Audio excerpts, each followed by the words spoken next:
You got the right combination to open up my heart. You got the right combination, and if you play your part, I'll open up my wallet and be your customer forever.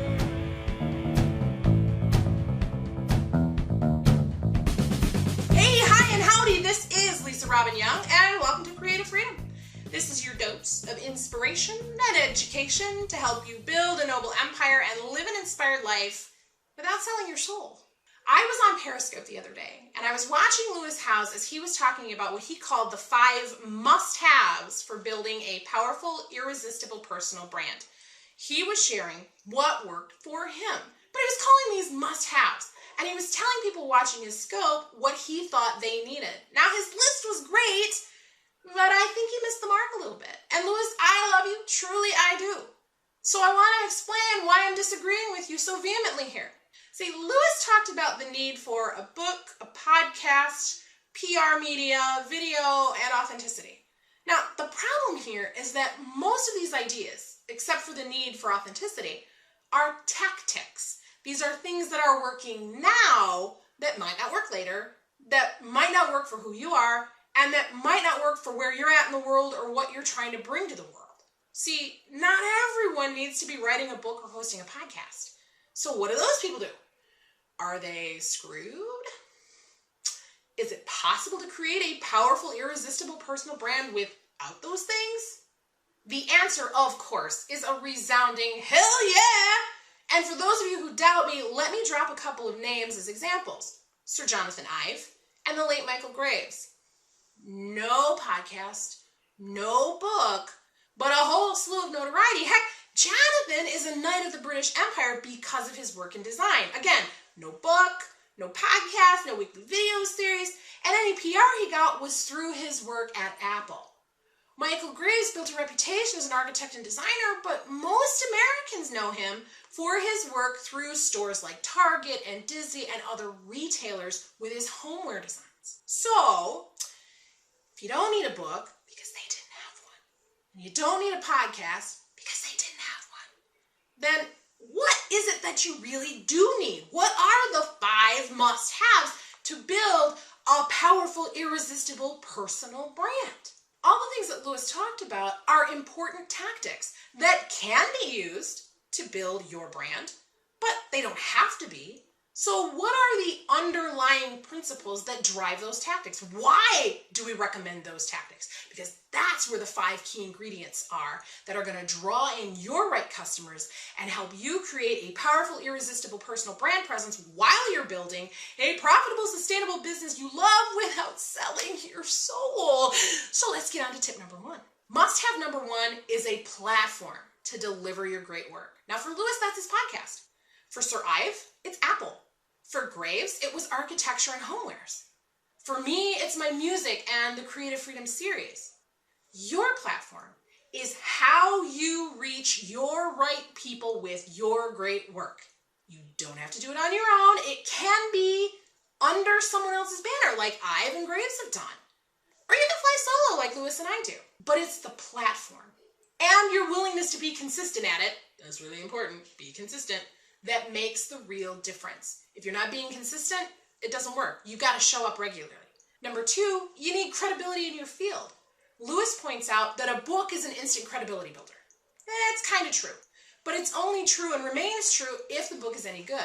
Believe me, I have met best-selling authors with crap books who gamed the system to get the numbers to be a bestseller, but have virtually no following to speak of because their book was crap. People bought it and were like, oh my God, how did this thing become a bestseller? Oh, can I get a refund?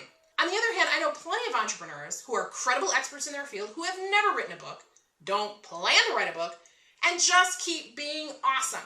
And I don't mean that they're showing up in this, if you build it, they will come way. I'm going to be excellent and the world's just going to know. What I mean is they show up to do the work. They do it exceptionally well, and then they use their platform to let the world know about their excellent work so that it builds their credibility. Number 3, you need distribution or social proof. You need other people talking about you. Now, Lewis talks about the power of PR and the media, and no doubt those are incredible tools that you can use to leverage your platform and your identity if you're lucky enough to get it, if you've got a strategy in place to get it, if you've got the support system to make that happen. But some people don't interview well. I'm sorry, they don't. And putting them in front of the media might actually create more problems than it solves. On the other hand, getting social proof from raving clients, getting guest post opportunities on the blogs of their colleagues, and sharing those songs of praise, being in the right place for other people to talk about them, and sharing that with their platform only serves to reinforce their awesomeness. And then it's not them talking about how awesome they are, it's them talking about other people who are talking about how awesome they are. And that reinforces and reaffirms your credibility and helps to build your platform. Do you see how these pieces are coming together? This is an important construct. Number 4, you need a real connection to your market. This is critical. Lewis talks about the need to leverage video. But like PR media, not everyone has a personality for video. Some of us are great, others not so much. And I don't know about you, but I've got better things to do than to watch paint dry. So if you're thinking about video and just haven't stepped into it yet, go for it. Don't let fear hold you back. On the other hand, if you're very clear that video is not an ideal platform for you, that's awesome. You don't need to do a video. You can't be all things to all people anyway, so why bother trying? Do what serves you and your market. All you really need is a connection to your right audience. So who are the people that most resonate with you? Where are they at? And how can you reach them and in what way? What vehicle is going to make that happen? Is it written? Is it spoken? Today, video is all the rage, but there was a time before the internet when face-to-face was the only way. And now you've got options. So how do you best connect with your right people? That's where you need to focus. That's where you can capitalize on the relationships that you're building. Lastly, and I totally agree with Lewis on this, you need to be authentic. They don't call it a personal brand for nothing. You need to be you, and you need to be willing to show up and stand up for who you are, what you believe, and what you're about in the world. Could I have filmed this video without calling out Lewis Howes? Sure thing. But then I wouldn't be authentic. I wouldn't be giving credit where credit is due, because if Lewis hadn't started this conversation, I probably wouldn't have had the idea to share my take on it. So citing him is important. It's also part of my brand image. Can I disagree with him and still appreciate him? You better believe it. Oh, but how will he respond? Maybe he will and maybe he won't. It's not my job to care. It's my job to show up, to be fully me, and to share the resources, tips, and ideas that I think are going to serve my right audience. That's you. Even if it means that I'm disagreeing with other thought leaders in my circles. For me, tactics are useful, but they only go so far. It's the underlying principles, the why behind the tactic, that really helps you grow a profitable, sustainable business doing what you love. When you can understand why people are suggesting a particular tactic or approach, then you can use that why as a filter to determine if the particular tactic is a good fit for you or not. If one tactic doesn't work for you, you don't have to use it if you understand why. And when you combine these 5 underlying principles, you've got the right combination regardless of your business or creative endeavor. Kind of like that song from the Scarface movie.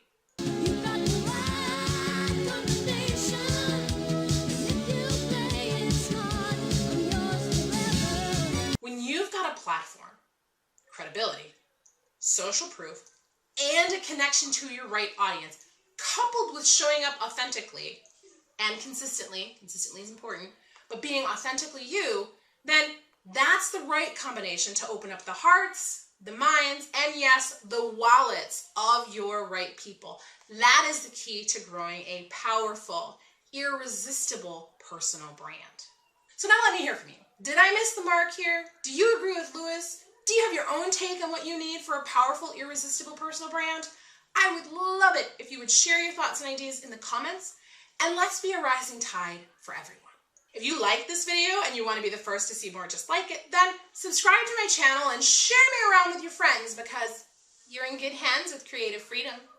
And there's always more where this came from. For inspiring songs, stories, and resources to help you build a noble empire and live an inspired life without selling your soul, come on, see what's shaking over at LisaRobbinYoung.com.